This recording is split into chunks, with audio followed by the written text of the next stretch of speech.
Welcome, everyone, and thank you for joining us today. I'm excited to kick off this course on multicultural law enforcement.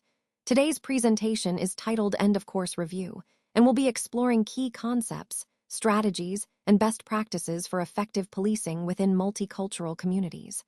Over the next few slides, we'll review important topics and practical insights to help you serve diverse populations better. Let's get started. Understanding the challenges we face in multicultural law enforcement is crucial. Language barriers and cultural misunderstandings can really hinder our ability to communicate effectively with the communities we serve. These obstacles don't just make conversations difficult, they can impact trust and cooperation, which are essential for maintaining safety and order. Recognizing and actively working to address these barriers is key to building stronger community relationships. When we understand cultural differences, we reduce the risk of misinterpreting behaviors or intentions, which can sometimes escalate situations unnecessarily. Developing cultural competency isn't just a nice-to-have, it's a vital part of our role. Officers who are culturally competent are better equipped to serve diverse populations, help prevent conflicts, and create an environment where everyone feels safe, respected, and protected. Ultimately, fostering these skills aligns with our overall goal: to build trust, improve communication, and strengthen the partnership between law enforcement and the communities we serve. Let's talk about serving multicultural communities effectively. One of the most important strategies is community engagement. By actively participating in community affairs, we can build trust and foster cooperation. This shows a genuine commitment to understanding and supporting diverse populations. When communities see us involved and invested, they're more likely to collaborate with us. Another key point is cultural training. When officers enhance their understanding of different traditions, beliefs, and communication styles, interactions become smoother. It helps us avoid misunderstandings and shows respect for cultural differences. This training is essential for building positive relationships. Finally, we need to consider the importance of contextual enforcement. Enforcing laws strictly without understanding cultural backgrounds can sometimes alienate communities. On the other hand, culturally informed policing helps us build legitimacy and trust. When we approach enforcement with awareness and sensitivity, cooperation increases, and communities feel more respected and protected. Overall, these strategies, community engagement, cultural training, and culturally informed enforcement, are vital for creating effective, respectful policing in diverse communities. When we think about law enforcement, it's important to recognize that police agencies are really a microcosm of society itself. They don't operate in a bubble. Instead, they reflect the diversity, challenges, and social dynamics of the communities they serve. First, let's talk about diversity. Police agencies often mirror the demographics of their communities, meaning the people within the force often represent a cross-section of the population they protect. This diversity is crucial because it can influence how policing is carried out and how communities perceive law enforcement. Next, we should consider the challenges. Agencies face many of the same issues that their communities experience, things like inequality, cultural differences, and systemic tensions. These challenges are interconnected, and understanding that helps us see policing as part of a larger social fabric. Finally, it's important to realize that police cannot be isolated from the communities they serve. They are deeply intertwined with community life, and their effectiveness depends on understanding and engaging with social dynamics. So, when we look at law enforcement, we see a reflection of society itself, its diversity, its struggles, and its interconnectedness. Let's talk about the importance of multicultural representation in policing. A diverse police force isn't just about having different faces. It brings essential benefits that go far beyond simple representation. It really transforms how departments understand, serve, and connect with their communities. When officers come from various cultural backgrounds, it increases cultural awareness within the agency. This helps officers better understand community needs and perspectives, leading to more effective policing. It also improves communication, especially with diverse communities, because officers who share linguistic and cultural backgrounds can connect more authentically. Another key point is trust and legitimacy. When community members see themselves reflected in their police force, it builds trust. People are more likely to feel that the police understand and respect their culture. This can lead to stronger relationships and cooperation. Lastly, having a multicultural team helps reduce misunderstandings and potential conflicts. Authentic insight and perspective are invaluable. They help prevent situations from escalating because officers truly understand where people are coming from. Overall, embracing diversity in policing is crucial for building stronger, more connected communities. Let's take a moment to look at the goals of cross-cultural communication. First, building stronger relationships is essential. This means establishing meaningful connections between officers and community members, which comes from mutual understanding and respect. When we truly understand each other's perspectives, trust naturally grows.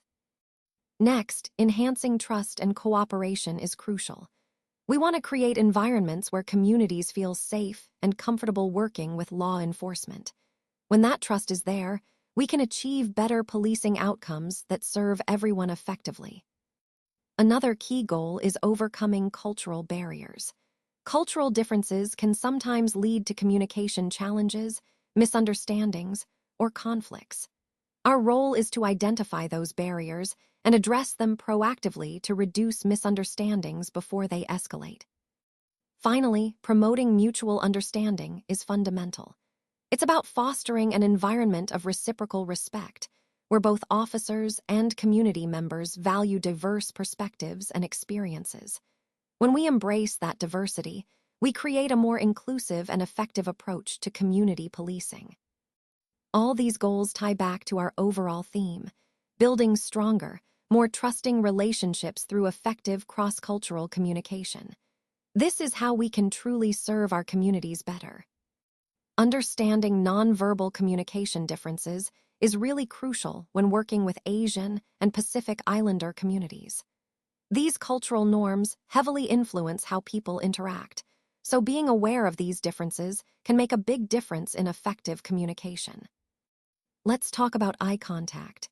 In many Asian cultures, overdoing it with direct eye contact can actually be seen as disrespectful or even aggressive.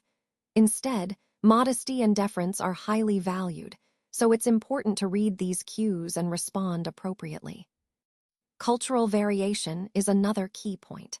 Nonverbal communication styles can differ greatly across various Asian and Pacific communities. What might be acceptable in one group could be different in another, so you really need to understand these nuances to avoid misunderstandings. There's also the risk of misinterpretation. If we don't recognize or misread these cultural cues, it can lead to discomfort, mistrust, or even escalate a situation that might otherwise stay calm. That's why cultural awareness is so important. Officers should take the time to educate themselves about the specific nonverbal communication patterns of the communities they serve. Doing so helps us avoid unintentional offenses and, most importantly, build trust and rapport with the people we interact with. Let's take a moment to consider how historical experiences have shaped the relationship between law enforcement and African American communities. These experiences are not just in the past. They continue to influence how interactions unfold today. When we look at the history of racial discrimination by law enforcement, we see patterns of disproportionate targeting, excessive force, and systemic inequities. These issues have planted deep roots of skepticism and mistrust within many African American communities. Past abuses, such as the enforcement of Jim Crow laws or documented cases of police brutality, have left lasting scars. These aren't just isolated incidents. They contribute to ongoing tension that can't simply be dismissed or overlooked. The wounds from these historical injustices are often passed down through generations, shaping perceptions and interactions in the present. As officers, it's crucial to develop an awareness of this history. Recognizing these past harms helps us approach community interactions with sensitivity and trauma-informed strategies. Our goal should be to acknowledge these wounds, understand their impact, and work toward building new foundations of trust and accountability. Only then can we foster genuine, respectful relationships that help heal old wounds and create safer communities for everyone. Today, I want to talk about some effective engagement strategies when working with Latino and Hispanic American communities. First, understanding cultural values is key. Values like familismo, or the central importance of family, and respeto, which is about showing respect, really help us connect authentically. Recognizing these values shows that we respect their culture and build trust. Next, it's important to recognize the incredible diversity within these communities. They come from many different countries, speak different languages, and have varied experiences. So, we need to avoid stereotypes and treat each person as an individual. Language access is also crucial. Providing bilingual officers or professional interpreters, along with cultural sensitivity, makes communication much smoother. When people feel understood and respected, trust naturally grows.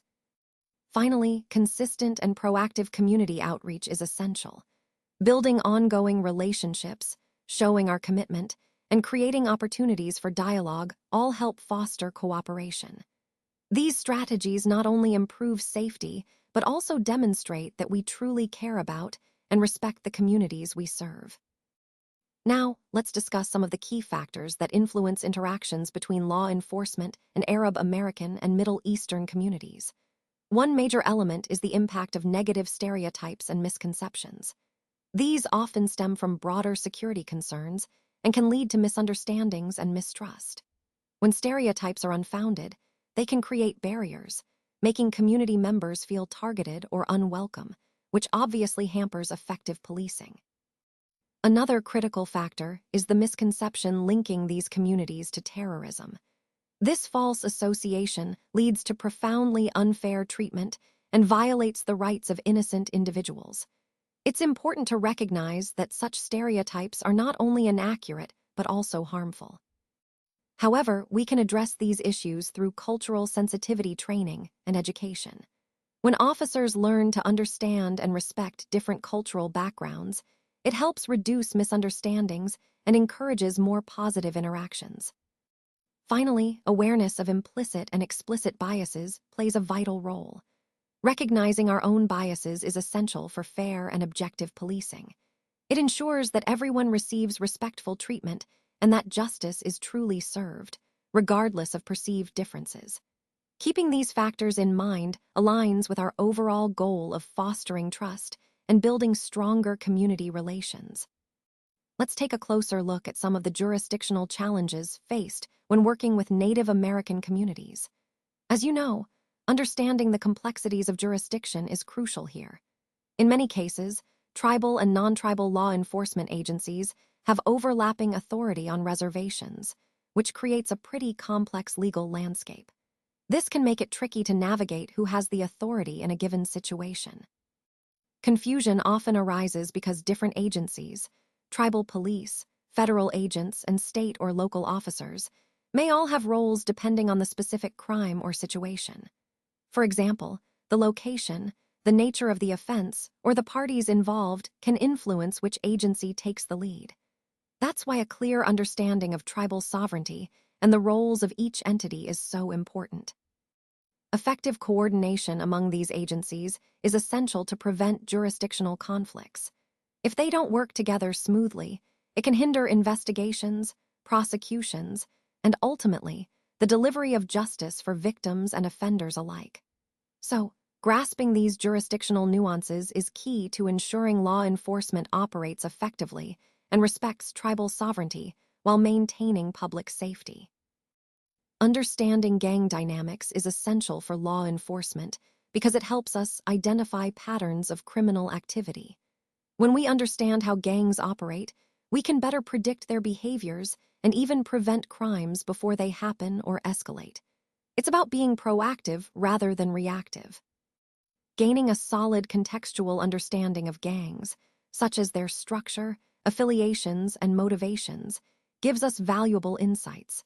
This knowledge allows us to investigate more effectively without falling into stereotypes that can unfairly target or misjudge individuals. It's about seeing the full picture. An evidence-based approach is also crucial. Instead of relying on stereotypes, we focus on concrete behaviors and credible evidence. This ensures we treat everyone fairly while still maintaining public safety. It's about fairness and effectiveness working together. Finally, understanding these dynamics enhances our intervention strategies. Whether it's enforcement or prevention, knowing how gangs function helps us implement programs that can help individuals exit gang life and build better futures. All of these points connect back to our overall goal: creating safer communities through smarter, fairer policing. Supporting victims of human trafficking is a critical part of our work. Human trafficking is a serious crime, but it's important to remember that law enforcement's role isn't just about investigation. It's equally about supporting those who have been trafficked. These individuals deserve protection and compassion, not punishment. One of the key points is recognizing the signs of trafficking. Officers need proper training to spot indicators, which can be physical signs, like injuries or signs of restraint, behavioral cues, such as fear or anxiety, or situational red flags, like controlled environments or inconsistent stories. When we identify a victim, providing victim-centered, trauma-informed support is essential. That means addressing their immediate safety, medical needs, and emotional well-being, understanding that they've often been through very difficult experiences. It's also vital to avoid criminalizing victims. We must see them as victims first, understanding their trauma and the coercion they've faced, rather than treating them as offenders. Finally, a collaborative approach makes a big difference. Working closely with social service agencies, NGOs, and victim advocates allows us to provide comprehensive assistance and create pathways toward recovery. All of these efforts are connected to our overall goal, not just to combat trafficking, but to truly support and protect those affected, helping them rebuild their lives. When we consider law enforcement and homeless populations, it's important to recognize that homelessness is a complex social issue. It's not just about arresting or citing people. It's about understanding the underlying factors and working collaboratively. We need to approach these situations with empathy and a genuine desire to help, rather than purely punitive measures. Many individuals experiencing homelessness also face mental health challenges or substance abuse issues, which require specialized responses. Recognizing these factors helps us respond more effectively and compassionately. It's crucial to avoid making assumptions that every homeless person is involved in criminal activity. Homelessness itself is not a crime, and many individuals are victims of circumstances beyond their control. When engaging with homeless individuals, we should employ empathetic approaches that balance public safety with human dignity. Acknowledging their vulnerabilities allows us to respond more thoughtfully. Finally, collaboration is key. Working closely with social services, housing programs, and mental health providers enables us to develop holistic solutions that address the root causes of homelessness, leading to better outcomes for everyone involved. When serving individuals with mental illness in policing, it's essential to focus on several key areas. First, crisis intervention training, or CIT, is designed to equip officers with the skills needed to recognize mental health crises and respond appropriately. The goal is to prevent escalation and ensure safety for everyone involved. Next, de-escalation techniques are crucial.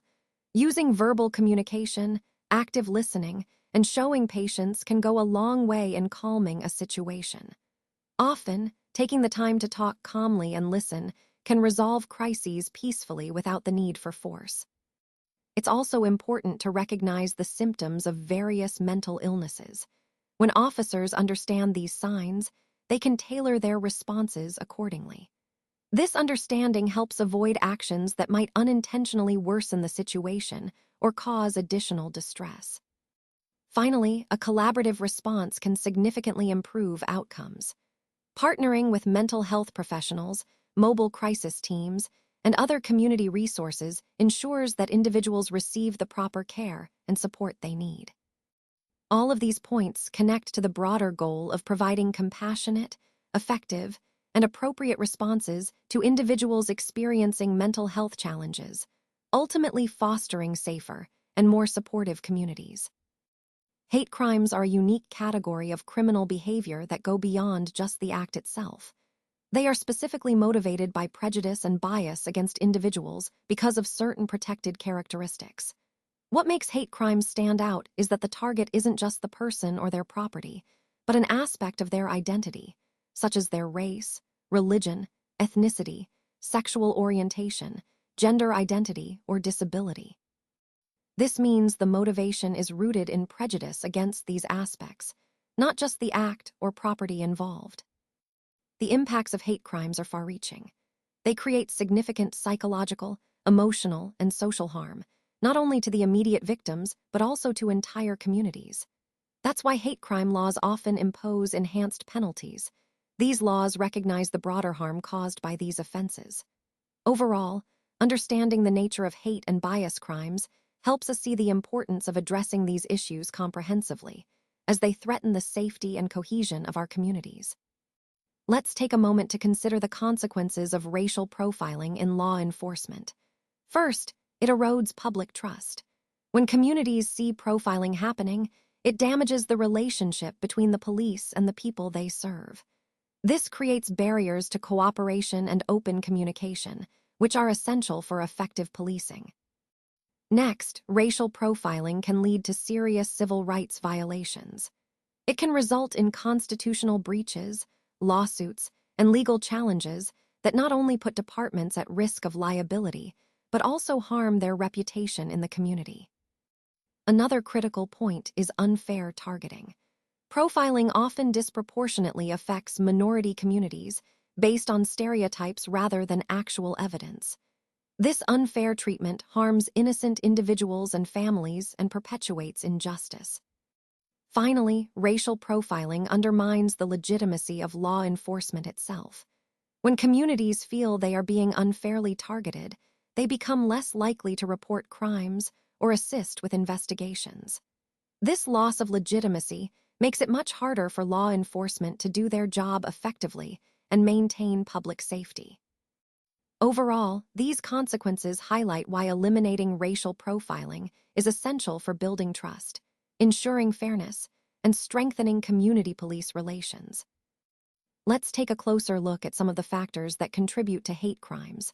First, we have prejudice and bias. Deep-seated prejudices and biases against certain groups are often the root causes of hate-motivated violence. These are underlying attitudes that can fuel harmful actions if left unchecked. Next, education and awareness play a crucial role. When we implement education initiatives and awareness campaigns, we can challenge stereotypes and promote greater understanding. These efforts help to mitigate bias-driven behavior by fostering empathy and correcting misconceptions. Moving on, economic and social factors also influence hate crimes. When communities experience economic prosperity, social stability, and greater tolerance, there's often a corresponding decrease in hate crimes. Addressing underlying tensions through these means can create a more inclusive environment. Finally, organized hate groups can significantly exacerbate the problem. These groups often recruit members, spread propaganda, and coordinate activities that amplify bias and hostility. Their organized efforts can escalate individual acts into larger, more dangerous incidents. All of these factors are interconnected and highlight the importance of comprehensive strategies to combat hate crimes effectively. They remind us that addressing prejudice, promoting education, ensuring social stability, and countering organized hate are all vital pieces of the puzzle in creating safer, more inclusive communities. Reducing racial profiling in law enforcement requires a comprehensive approach that tackles both individual behaviors and systemic policies. It's not just about changing how officers act in the moment, but also about addressing the broader structures that may inadvertently support biased practices. One key area is implicit bias training. This helps officers recognize and manage unconscious biases that can influence their perceptions and decisions without them even realizing it. By raising awareness, we can promote fairer interactions on the ground. Next, policy reform is crucial. We need clear policies that explicitly discourage stereotyping and hold officers accountable if biased practices occur. This creates a framework where fairness is prioritized and misconduct is addressed directly. Cultural competency is another vital component. Through ongoing education and genuine community engagement, officers can better understand the diverse communities they serve. Building these authentic relationships helps foster trust and reduces misunderstandings. Finally, data monitoring allows us to track policing patterns systematically. By collecting and analyzing data, we can identify disparities and make informed adjustments to ensure fairness and equity across all communities. All these strategies together form a comprehensive approach to truly reducing racial profiling and building a more just and equitable law enforcement system. Reducing racial profiling in law enforcement is a complex challenge, but it's absolutely essential. To make real progress, we need a comprehensive approach that tackles both individual behavior and the systemic policies that may unintentionally support biased practices. One key area is implicit bias training. This helps officers recognize and manage unconscious biases that can influence their perceptions and decisions without them even realizing it. It's about making those hidden biases visible so they can be addressed. Next, policy reform is crucial. We want to promote clear policies that explicitly discourage stereotyping and also establish accountability measures. When policies are explicit and transparent, it helps create a culture of fairness and responsibility. Cultural competency is another vital piece. By increasing ongoing education and fostering genuine community engagement, officers can better understand and respect the diverse communities they serve. This builds trust and improves interactions on both sides. And finally, data monitoring plays a big role.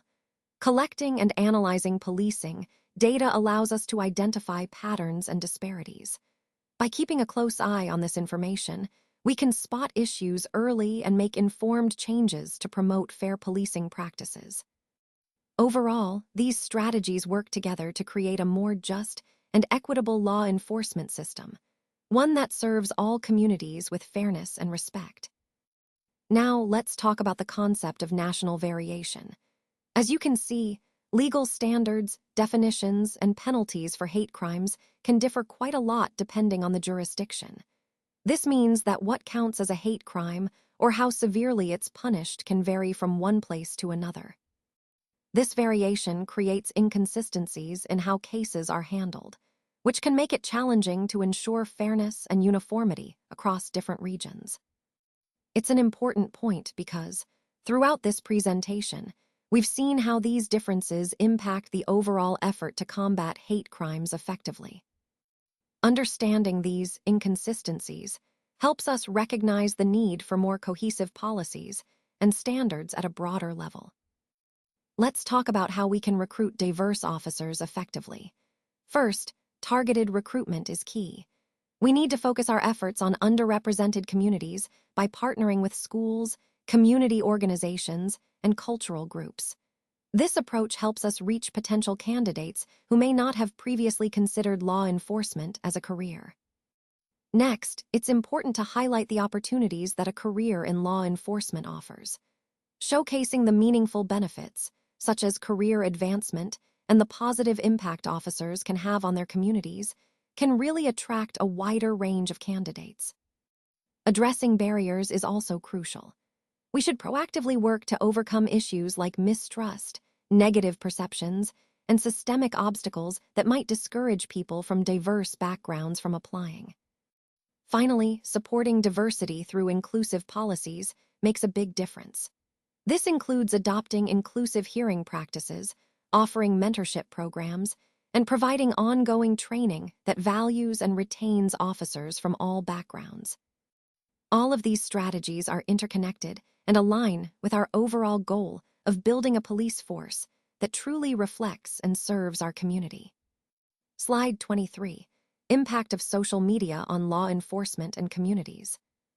Social media has really changed the way law enforcement and communities interact.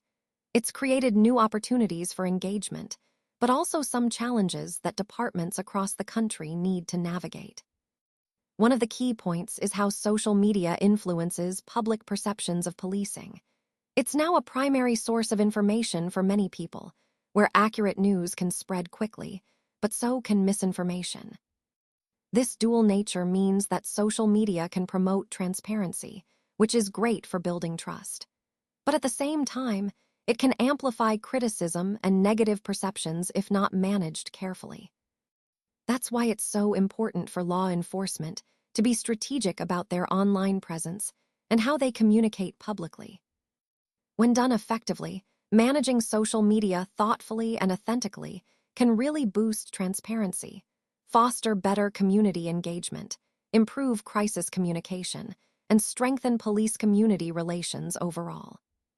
So, as we move forward, understanding and leveraging social media responsibly is a crucial part of modern policing and maintaining trust with the communities we serve. Let's talk about jurisdiction and Native American law enforcement. There's a common misconception that often causes confusion: the belief that tribal law enforcement has complete jurisdiction over all crimes on reservation land. However, the reality is much more complex.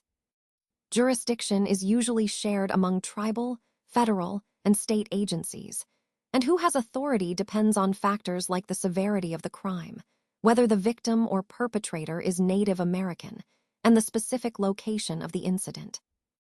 Understanding these overlapping authorities requires a solid grasp of tribal sovereignty, federal laws, and any agreements or compacts with states. It's not always straightforward. That's why effective policing on reservations depends heavily on strong cooperation between tribal and non-tribal agencies. Working together helps navigate these jurisdictional challenges and ensures that justice is served. So, recognizing this complexity and fostering collaboration is key to addressing the unique law enforcement needs of Native communities. When it comes to hate crimes, a strong and clear response from law enforcement is essential. We need to send a message loud and clear: bias-motivated violence will not be tolerated in our communities. Understanding what hate crimes are is the first step. They are offenses driven by bias, targeting individuals based on race, religion, ethnicity, sexual orientation, gender identity, or other protected characteristics. Recognizing this helps us respond appropriately. Aggressive investigation is crucial. Law enforcement should dedicate the necessary resources and expertise to thoroughly investigate and prosecute these cases. It's not just about solving crimes, it's about sending a message that these acts are taken seriously. Community support is equally important. Treating hate crimes with the utmost seriousness shows affected communities that their safety and dignity matter. It helps build trust and resilience. And it's vital that we never minimize or ignore the bias motives behind these crimes. Doing so undermines justice, emboldens perpetrators, and damages community trust in law enforcement's commitment to protecting everyone equally. Overall, a firm, comprehensive response to hate crimes reinforces our collective commitment to safety, justice, and equality in our communities. When we talk about improving police-community relations in diverse areas, it's really about building better relationships through intentional and sustained effort. This means actively working to reduce negative interactions and creating more opportunities for positive engagement. A key point is that reducing negative encounters, by ensuring policing is fair and respectful, is fundamental to building trust. When communities see that officers treat everyone with dignity, it helps to break down barriers and foster confidence. Another important factor is cultural training. When officers better understand the backgrounds and experiences of the communities they serve, misunderstandings are minimized and communication improves. This kind of training helps officers connect on a human level and respond more effectively. Community engagement is also crucial. Hosting events, facilitating dialogues, and working together on problems helps build mutual respect. These activities humanize both officers and residents, making interactions more personal and less transactional. Finally, I want to emphasize that avoiding meaningful discussions about diversity actually hinders progress. These conversations are essential. They open doors for growth, understanding, and collaboration. Without them, barriers persist and relationships remain strained. So, overall, strengthening police-community relations requires ongoing effort, understanding, and genuine engagement. It's about creating a partnership built on respect, empathy, and shared goals. When we talk about concerns related to racial profiling, the first point to understand is how it undermines trust. When law enforcement engages in profiling, it damages the relationship between police and the communities they serve. This isn't just a minor issue. It creates lasting damage that can be hard to repair. Next, there's the problem of unjust targeting. Racial profiling often leads to individuals being unfairly singled out based solely on their race or ethnicity, rather than any evidence or specific behavior. This kind of targeting is not only unjust, but also deeply harmful to those affected. We also have to consider the serious civil rights violations that can occur as a result of profiling. When people are targeted unjustly, it can lead to violations of their fundamental rights. This, in turn, decreases community cooperation with law enforcement because people lose faith in the system. Finally, profiling damages the core principles of justice, including procedural justice. That is, the fairness of the processes. When communities feel they are being unfairly treated, it alienates them from law enforcement. This alienation can actually make communities less safe, because populations that could help police become less willing to cooperate if they feel mistreated or targeted unfairly. All of these points connect back to the overall theme, that racial profiling not only harms individuals, but also weakens the very foundations of effective and fair policing. Vulnerable populations and human trafficking. Human trafficking is a serious crime that affects society's most vulnerable populations more than others. It's crucial for law enforcement and all of us to understand the risk factors and protective measures involved. So, who is most at risk? Trafficking disproportionately impacts minors, individuals facing economic hardship, runaways, people with unstable housing situations, and those dealing with addiction or trauma. Recognizing these vulnerabilities helps us better identify and support those in danger. It's also important to note that trafficking isn't limited just to undocumented immigrants or foreign nationals. U.S. citizens, including children, are also victims. This broadens the scope and reminds us that anyone can be targeted. Awareness is key. Understanding these vulnerability factors and trafficking indicators is essential for identifying victims, especially those who may be hidden or coerced into silence. The more we know, the better equipped we are to intervene. Finally, providing victim-centered, trauma-informed services makes a huge difference. When we focus on comprehensive support that respects and empowers survivors, we significantly improve their chances of rebuilding their lives and overcoming the trauma they've experienced. Let's talk about the influence of implicit bias in policing. Implicit bias is one of the most challenging aspects we face today because it operates below our conscious awareness. That means it influences our decisions without us even realizing it. These are unconscious attitudes or stereotypes that automatically shape how we perceive, judge, and interact with others. They develop from cultural messages and our personal experiences, often without us noticing. In the context of policing, implicit bias can have a real impact on critical decisions. It might influence who we decide to stop, how we interpret someone's behavior, or even how we decide to use force. It also affects our overall interactions with community members from different backgrounds, which is vital for building trust and fairness. That's why training programs are so important. They help officers recognize these unconscious patterns and develop strategies to counteract them. The goal is to promote more equitable and just policing practices, ensuring everyone is treated fairly. Recognizing and addressing implicit bias is a key step toward building a better relationship between law enforcement and the communities we serve. Building trust with African American communities requires a thoughtful and genuine approach. First, we need to acknowledge history. It's essential to openly recognize the injustices of the past and understand how they continue to influence current relationships. This honesty lays a foundation of trust. Next, engaging in dialogue is crucial. We should create real opportunities for community members to share their experiences and concerns, making sure they feel heard, respected, and valued as active partners in the process. Demonstrating commitment goes beyond words. We must show through concrete actions, like policy reforms and accountability measures, that we are serious about making meaningful change and addressing community concerns. Building ongoing relationships is about consistency. It's important to maintain a presence, be transparent, and collaborate on solutions, not just during crises but as a continuous effort. And I want to emphasize that simply increasing police presence isn't enough to foster positive relationships. True progress comes from meaningful engagement and, importantly, acknowledging past conflicts and working together to move forward. Let's talk about some key de-escalation techniques in law enforcement. First, active listening is crucial. When we listen attentively, we're not just hearing words, we're understanding the person's concerns, emotions, and perspective.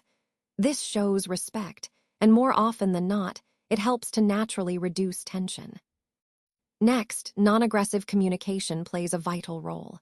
Using calm, respectful language and tone helps prevent situations from escalating further.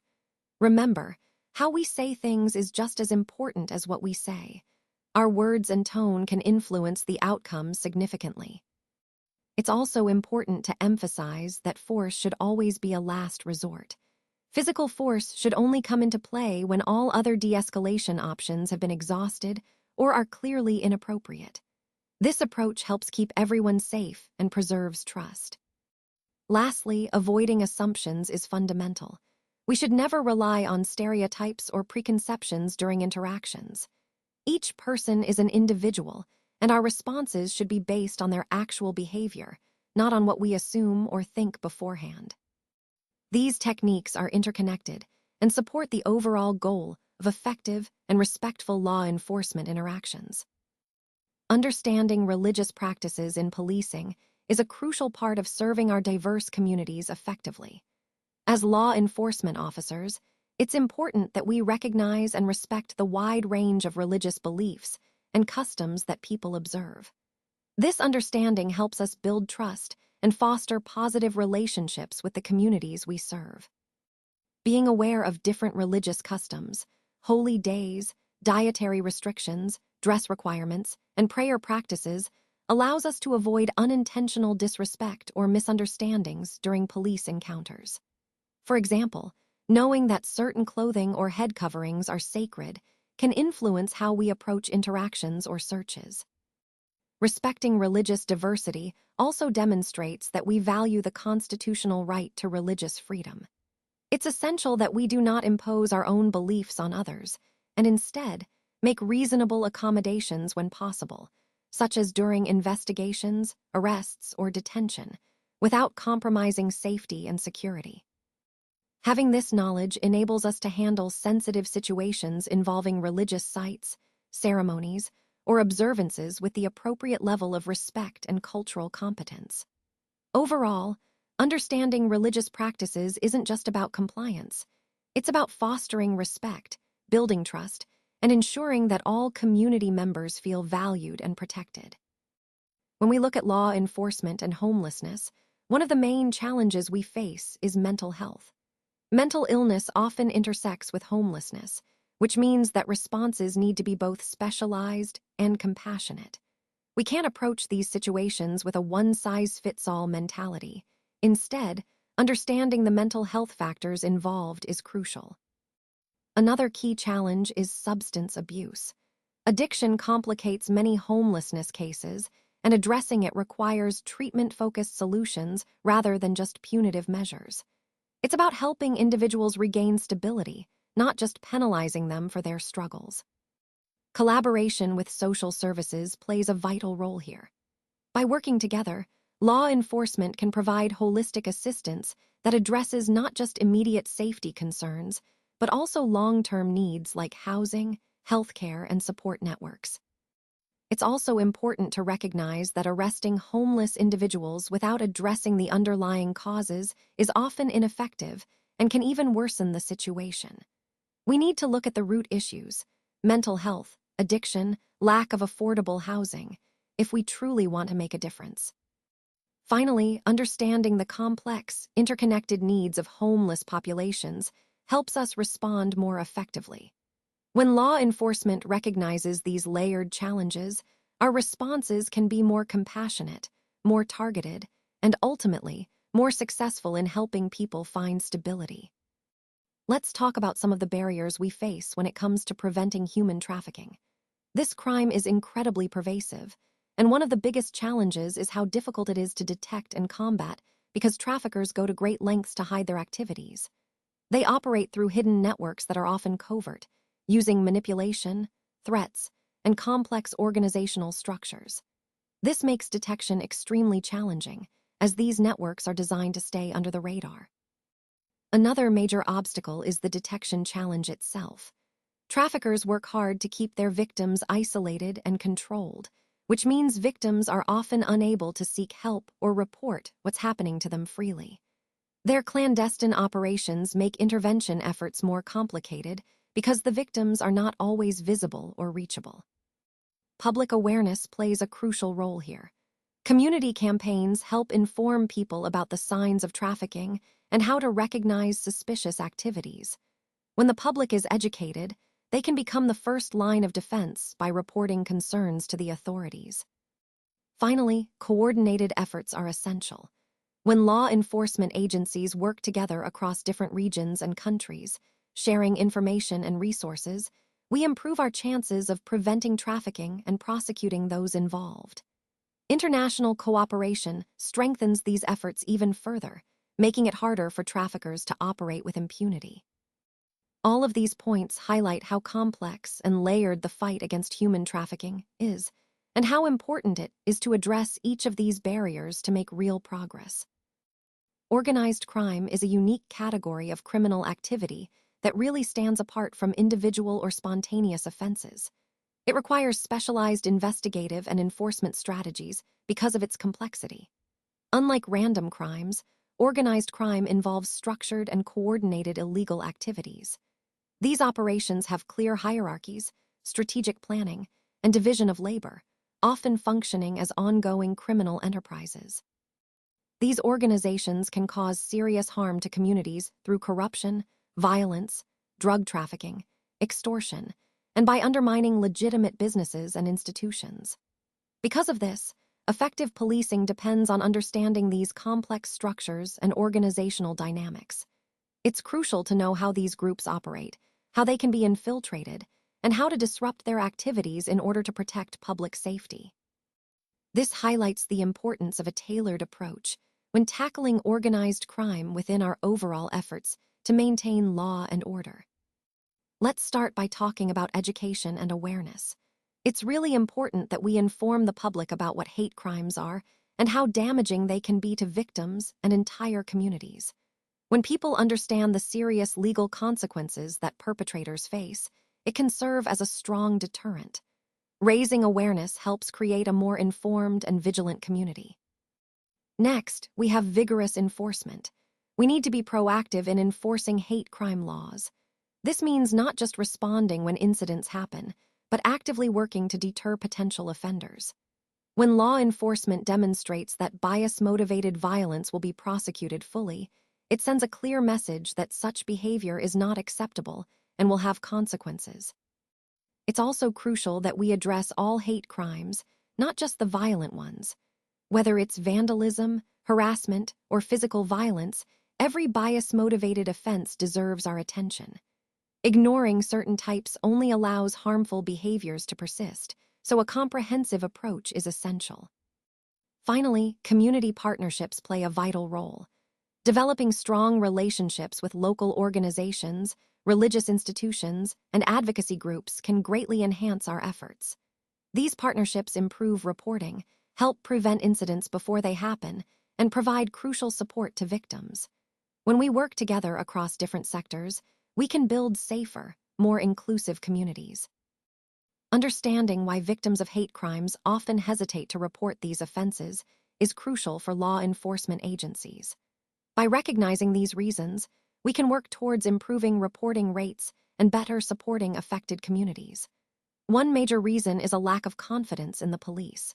Victims might believe that law enforcement will not take their claims seriously, dismiss their experiences, or fail to investigate bias motives properly. This skepticism can prevent people from coming forward. Another significant factor is the fear of retaliation.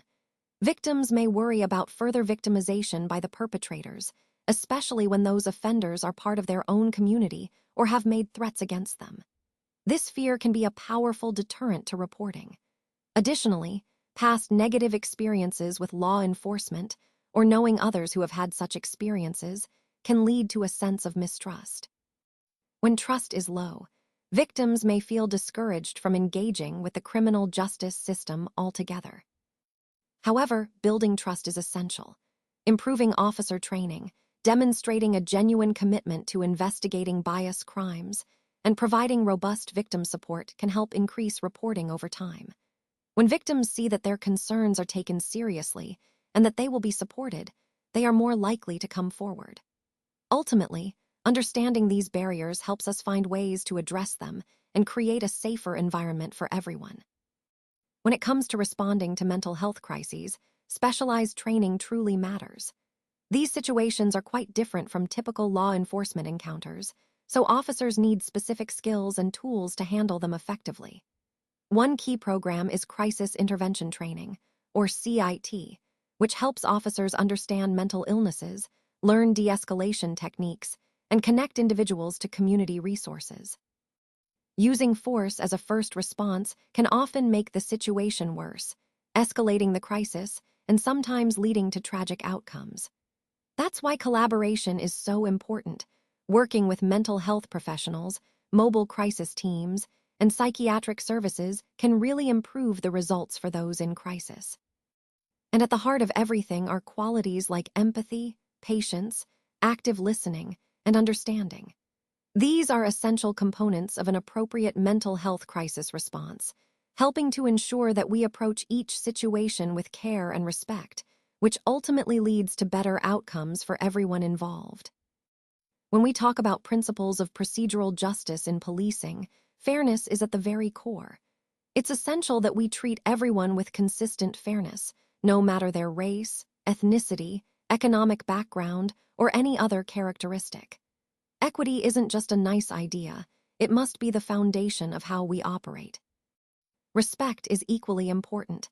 We need to show genuine respect in every interaction, recognizing the inherent dignity of every person we encounter. This means treating community members as valued stakeholders, not just suspects or citizens. Another key point is voice. Giving individuals the opportunity to share their perspective and be truly heard makes a huge difference. When people feel listened to, their perception of fairness and legitimacy in law enforcement increases significantly. Transparency ties everything together.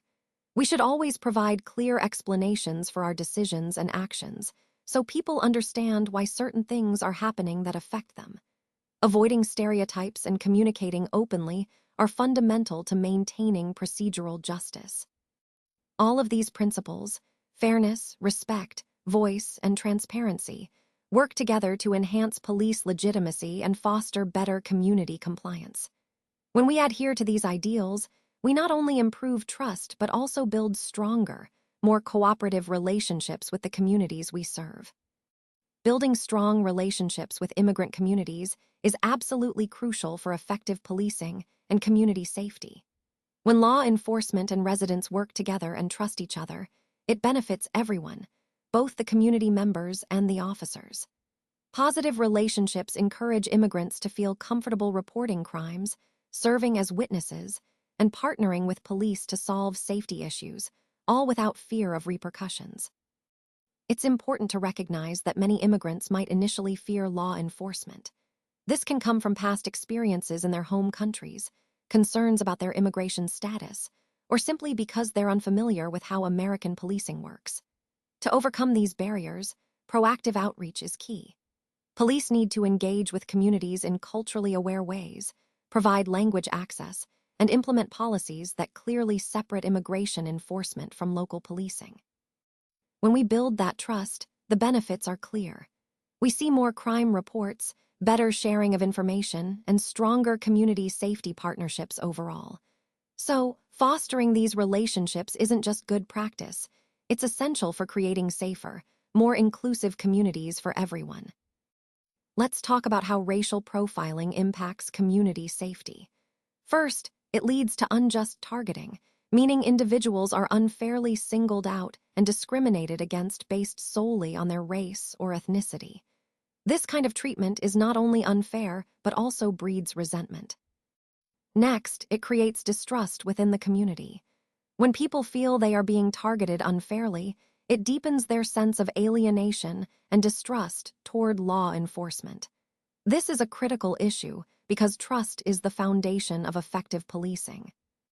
This distrust then reduces cooperation. When community members don't trust the police, they're less likely to report crimes or cooperate in investigations. This lack of collaboration makes it harder to keep everyone safe. Furthermore, racial profiling undermines fairness. It violates the core principles of impartial and constitutional policing, which are essential for justice and equality under the law. Finally, all these factors combined ultimately reduce community safety. When trust is broken and cooperation declines, it hampers the police's ability to work effectively with the community. Building strong partnerships is vital for crime prevention, and racial profiling damages that partnership, putting everyone at greater risk. Let's talk about the role of body language in cross-cultural communication. Nonverbal cues are incredibly powerful, yet they are often overlooked in police-community interactions. These cues can carry meanings that vary a lot depending on the cultural context, so understanding them is key. First, let's consider eye contact. In some cultures, maintaining direct eye contact is a sign of respect and attentiveness, but in others, it can be seen as disrespectful or even aggressive. So, being aware of these differences helps us avoid misunderstandings. Next, personal space is another important factor. What feels like a comfortable distance in one culture might seem invasive or too distant in another. Recognizing these differences helps us respect people's boundaries and makes interactions smoother. Then there are gestures. Hand signals can have very different meanings across cultures. Something that's harmless or friendly in one place could be offensive elsewhere. So, it's crucial to be cautious with gestures and avoid assumptions. Moving on, emotional expression also varies. Some cultures encourage people to restrain their emotions, while others value open expressiveness. Understanding these norms helps us interpret responses more accurately and respond appropriately. Overall, effective cross-cultural communication depends on both verbal and nonverbal signals. Misreading body language can lead to escalation or erode trust, so paying attention to these cues is vital for building positive relationships and ensuring clear, respectful interactions. Ensuring fair promotions for minority officers is a vital part of our overall efforts to build a more equitable organization. First, let's talk about transparent criteria.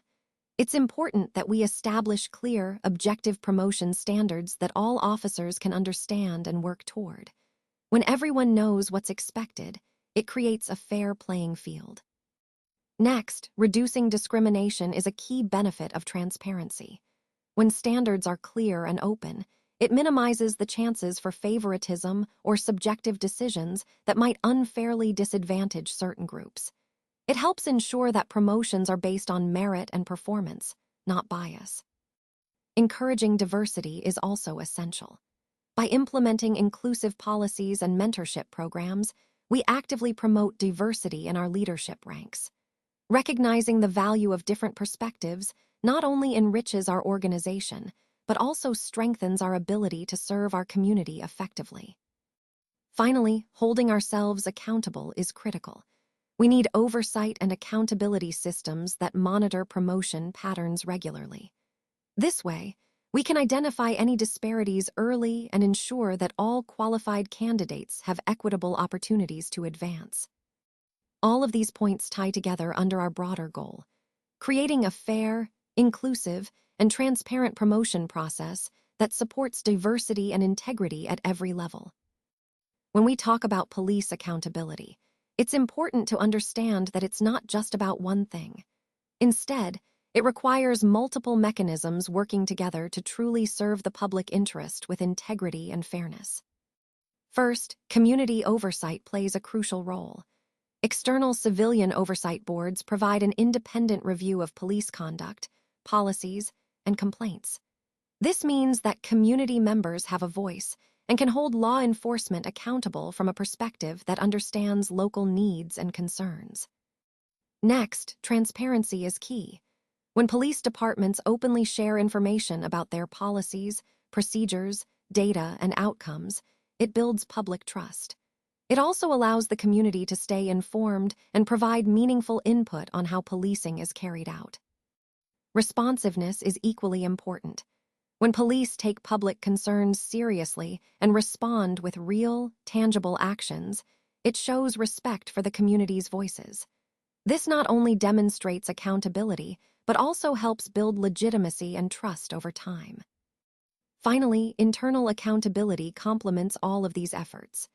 Strong internal affairs processes, supervision, and adherence to professional standards ensure that officers are held accountable from within the department itself.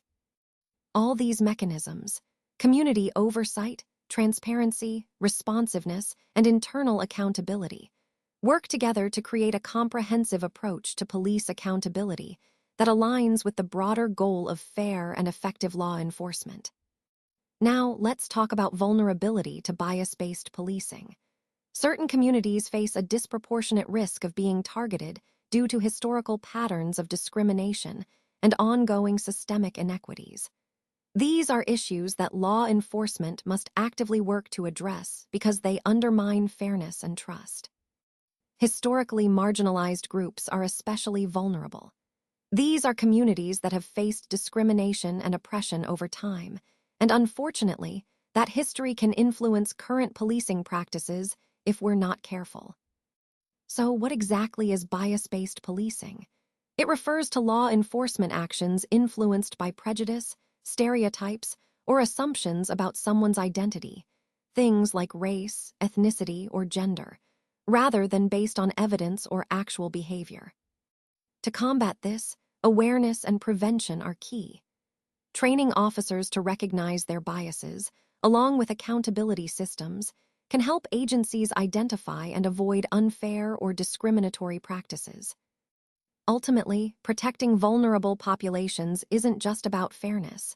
It's essential for justice, constitutional policing, and building genuine trust within communities. When we address these issues head-on, we move closer to a policing approach that is equitable and respectful of everyone's rights.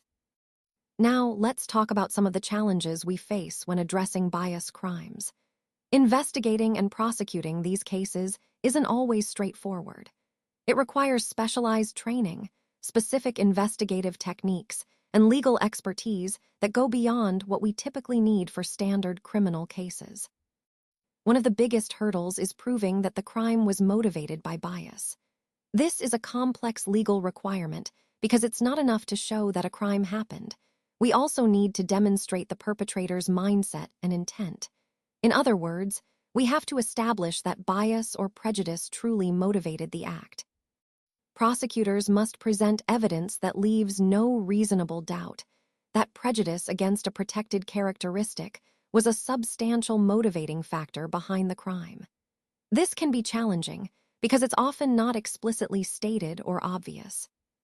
Victims may also find it difficult to provide concrete proof of bias, especially when there are no explicit statements or symbols indicating hate. This makes building a solid case more difficult, but it's not impossible.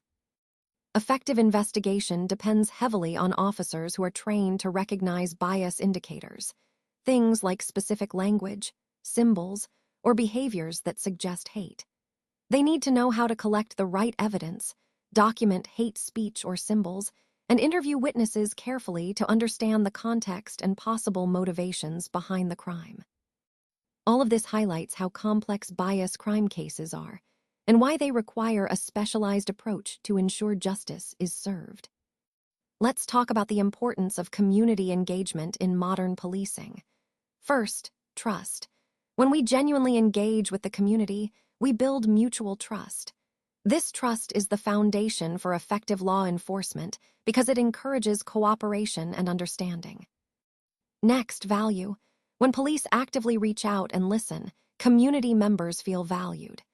They see that their voices, concerns, and experiences are truly heard and respected, which strengthens the relationship. Sharing is also crucial. Strong relationships lead to better information sharing. When people trust us, they are more willing to collaborate and share insights that can help solve problems more effectively. And of course, safety. Engagement helps reduce tensions, creating safer communities for everyone. When people feel connected and heard, it results in more positive outcomes for all stakeholders. Ultimately, community engagement is the future of policing. It's about building partnerships, fostering open dialogue, and working together to create communities that are safe, just, and thriving, where everyone feels protected and valued.